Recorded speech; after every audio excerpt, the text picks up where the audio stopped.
না ধর্ম, না বর্ণ, না গোত্র, কোনো বাধাই মানে না প্রেম।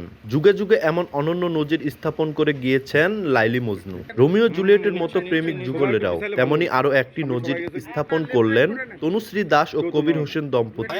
ভিন্ন ধর্মের মানুষ হলেও ভালো লাগা থেকে জড়িয়েছেন ভালোবাসায়। সেই সম্পর্ক পেয়েছে পরিণতি, বিয়ে করেছেন দুজন। সুখেই কাটছিল দম্পতির দিনকাল, কিন্তু বেশি দিন সেই সুখ সইল না কপালে। বিয়ের জন্য ধর্মান্তরিত হয়েছিলেন তনুশ্রী, নিজের নাম পাল্টে রেখেছিলেন সিদরাতুল মুনতাহা। প্রথম দিকে বিয়ে ও ধর্মান্তরের বিষয় গোপন ছিল তরুণীর পরিবারের কাছে। এক পর্যায়ে সবকিছু জানতে পেরে বাধা হয়ে দাঁড়ায় তারা। সবকিছু ছাপিয়ে বড় হয়ে ওঠে ধর্মের ভিন্নতা। মিথ্যা অপহরণ ও ধর্ষণ মামলা করা হয় কবিরের নামে। একদিকে গ্রেফতার হয় কবির, অন্যদিকে মিথ্যা জবানবন্দি দেওয়ার জন্য মুনতাহার উপর চলতে থাকে তার পরিবারের মানসিক ও শারীরিক নির্যাতন। আমার হাজব্যান্ডকে কাস্টাডিতে রাখার কারণে তো উনি আমাকে নিতে পারেননি। তো এই সুযোগ নিয়ে আমার ফ্যামিলি মানে জোরপূর্বক আমাকে জোর করে নিয়ে যায় বাসায়। নিয়ে যাওয়ার পর অনেক বেশি টর্চার করে, অনেক।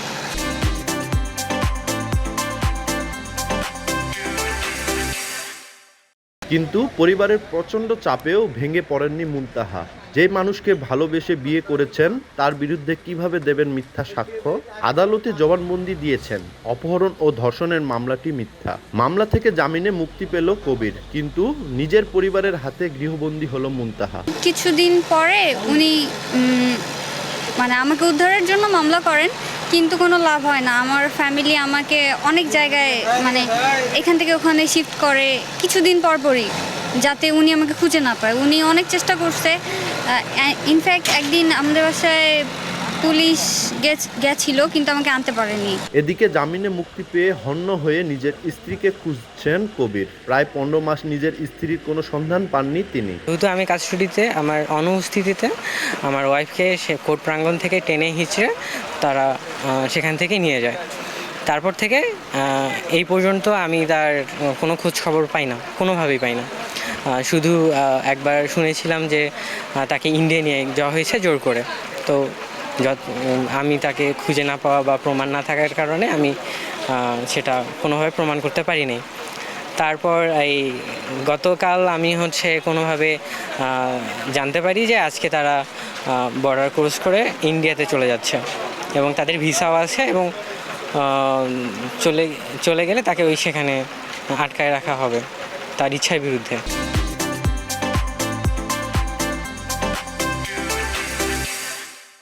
মুনতাহাকে জোর করে ভারতে নিয়ে যাচ্ছেন পরিবার, এমন খবর পান কবির। নিজের স্ত্রীকে ফিরে পেতে পঞ্চগড়ের বাংলাবান্ধা ইমিগ্রেশনে যান তিনি। সেনাবাহিনী, ইমিগ্রেশন, পুলিশ আর বিজিবিকে অবহিত করেন বিষয়টি। ঘটনা খতিয়ে দেখে সত্যতা যাচাইয়ের আশ্বাস দেন তারা। আমি খুব দ্রুত চলে আসি বাংলাবান্ধা বর্ডারে চলে আসার পর একদম চেকপোস্টেই আমি একজন বিজিবি কর্মকর্তাকে আমার সমস্যার কথা খুলে বলি।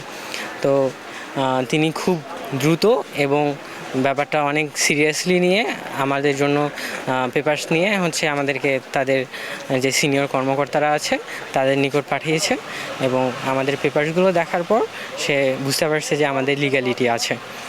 তো তারপর যখন আমি তখন একটা লিখিত অভিযোগ দায়ের করি যে আমাকে আমার অবর্তমানে আর আমার ইচ্ছার বিরুদ্ধে আমার ওয়াইফকে জোরপূর্বক তারা ইন্ডিয়াতে পাচার করার অপচেষ্টা করছে। তো তারপর এখানকার যে কর্মকর্তারা আছে তারা ব্যাপারটা খুবই গুরুত্বপূর্ণতার সাথে নেয় এবং খুবই সুষ্ঠু একটা সমাধান টানার চেষ্টা করে। যাচাই বাছাই শেষে বিজিবি ও ইমিগ্রেশন পুলিশের সহায়তায় নিজের স্ত্রীকে ফিরে পান কবির। দীর্ঘ প্রতীক্ষার পর অবশেষে জয় হয় ভালোবাসার। একসাথে রংপুরে কবিরের বাড়ির উদ্দেশ্যে রওনা হয় এই দম্পতি। ব্যতিক্রমী এই প্রেমের কাহিনী নিয়ে আলোচনা চলছে বাংলাবান্ধার স্থানীয়দের মধ্যে। হঠাৎ করে খোঁজ আসছে যে আজকে এদিক দিয়ে ইন্ডিয়া চলে যাচ্ছে, পাঠিয়ে দিচ্ছে ইন্ডিয়াতে জোর জবরদস্তি করে। পরে আমরা নিজেদের মতো থেকে চেষ্টা করলাম যে কীভাবে আটকানো যায়। পরবর্তীতে লিগ্যাল ডকুমেন্টস নিয়ে এসে এখানে বিজিবির কাছে দেওয়া হলো। পরে বিজিবি সদস্যরা সব কিছু যাচাই বাছাই করে দেখলো যে হ্যাঁ লিগ্যাল ওয়াইফ, সব কিছু ঠিক আছে। পরবর্তীতে যখন এরা পাসপোর্ট নিয়ে এখানে আসছে সবাই, পরে আটকাই দেওয়া হয়েছে এখানে। একটি যুবতী এখানে আটক হয়েছে। তো তারপরে কাছে গেলাম, জানতে চাইলাম যে তার আসলে সমস্যা কি। তো তখন জানতে পারলাম যে আসলে মেয়েটা ছিল হিন্দু, ছেলেটা ছিল মুসলিম। তো তারপর তাদের মধ্যে সামাজিক যোগাযোগ মাধ্যমে প্রেম হয়, তারপর ছেলে মেয়ের বিবাহ হয় এবং মেয়েটি হিন্দু থেকে মুসলিম হয়ে যায় এবং পরবর্তীতে মেয়ের পরিবার মেয়েটিকে জোর জবরদস্তি করে ছেলের কাছ থেকে নিয়ে আসে। আমি এদের প্রেম কখনো এইভাবে দেখিনি যে এরকম প্রেম করবে এরা। আর এদের 6 মাস ধরে সংসার করছে, আমি ভাবতে নিজেই অবাক হচ্ছি যে এরা এমনভাবে প্রেম করছে কেউ জানে না। আজকে বাস্তবতা এরা প্রমাণ করে দিয়ে দিল। কবিরের বাড়ি রংপুরের দর্শনার কলেজ পাড়ায় এবং মুনতাহার বাড়ি ঠাকুরগাঁয়ের চণ্ডীপুরে। সোহাগ হায়দার, সময় সংবাদ, পঞ্চগড়।